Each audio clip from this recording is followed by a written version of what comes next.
So right now the world is going through big crisis, and I feel like us as society, we keep dividing ourselves into micro communities, and I feel that art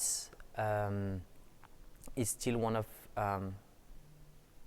the only thing that can bring people together, disregarding their backgrounds. Like, they can have different beliefs, they can have different backgrounds or ethnies. They will all come into the same room, watch the same thing, feel the same thing for some time, for some minutes, for an hour maybe. So that inspired me. I wanted to create something that can bring people together for a short moment. And then if you keep pushing like very far, I told myself, but actually we all come from the same place. We are all sisters and brothers. Like, life was originated in water. So then I was like, very interested by these elements, and so I took the idea of water and this idea of what's happening in the world right now, and I would try to merge the two.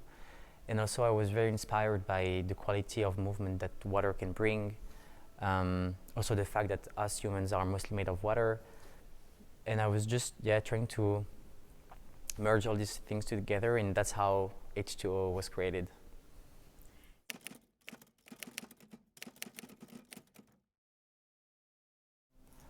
Actually, this time I didn't feel challenged. I really told myself I want to keep it fun and light, and I was very inspired by the topic I chose, by the music I found. I was working with 𝚃𝚑𝚎𝚘. She's a close friend of mine, and I was also very inspired by her. So it was just very easy. Like, whenever we'd go in the studio, it would just come. There was no afterthoughts. Also, that's what I told myself before. I was like, I don't want things to get complicated. I don't want to have too many afterthoughts. I just want it to be very genuine and simple, and just like keep the flow running like water, you know, like it just comes. And also I was super lucky because 𝚃𝚑𝚎 was the easiest to work with. She was always trying to understand, to adapt, to let my flow of creation going, and then it made it super easy and quite fast. So whenever I choreograph, behind like the movements, you can always find a sentence, a word, or an emotion. That's always how I choreograph. I can choreograph without any feelings or things to say. So most of the time then, I really want to have my vision executed as I imagined it, because that's what I want to say.